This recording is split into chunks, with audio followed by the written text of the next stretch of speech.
everyone. Welcome to Four Downs. Danny Nolan, Chris Cusack, Andrew Beaton here to answer all the questions about this weekend's football action. And we're going to start with first down with Andrew Beaton.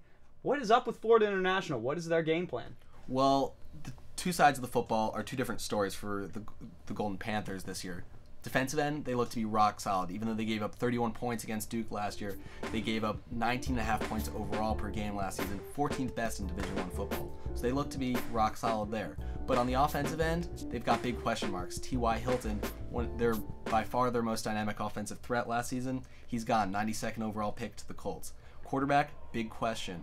They got Jake Medlock, a sophomore, who has to command this offense that has less weapons surrounding him. So, Chris, second down, can Medlock take advantage of a Duke defense that has big questions? Well, I mean, there's really no defense for him to get a better shot against in his first game because you have a team that's trying to recover after losing Matt Daniels, the best defensive player they've had in over a decade, and a team that has two starting safeties out in Jordan Bias and Taylor Soule. And in a 4-2-5 defense, it'll be the second year Duke is running that formation. All of a sudden, you have five safeties that need to be on the field. And with two already down, big question marks in the secondary for Duke. But lots of their playmakers are coming back on offense. Right, on third down, we talk a little bit about this passing attack for Duke. We lost Donovan Varner to graduation last season. Obviously, a great career for him. But we still have a guy by the name of Connor Vernon. Connor Vernon on pace to break every Duke and ACC receiving record. Whether he's actually the best receiver to come through the ACC or not is up for debate, obviously, because of the draft. But he is a guy that's going to be double covered a lot. We don't have that same dynamic number 2 option that we had.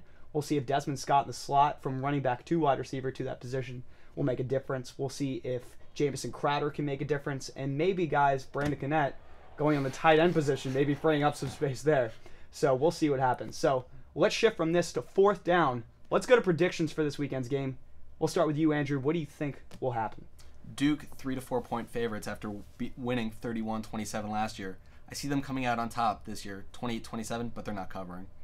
I see another 1 point game. I see 21-20. It's a really tough one to predict because there's so many moving parts, so many injuries, so many new pieces. But I do think Duke comes out with a 1 point win at home.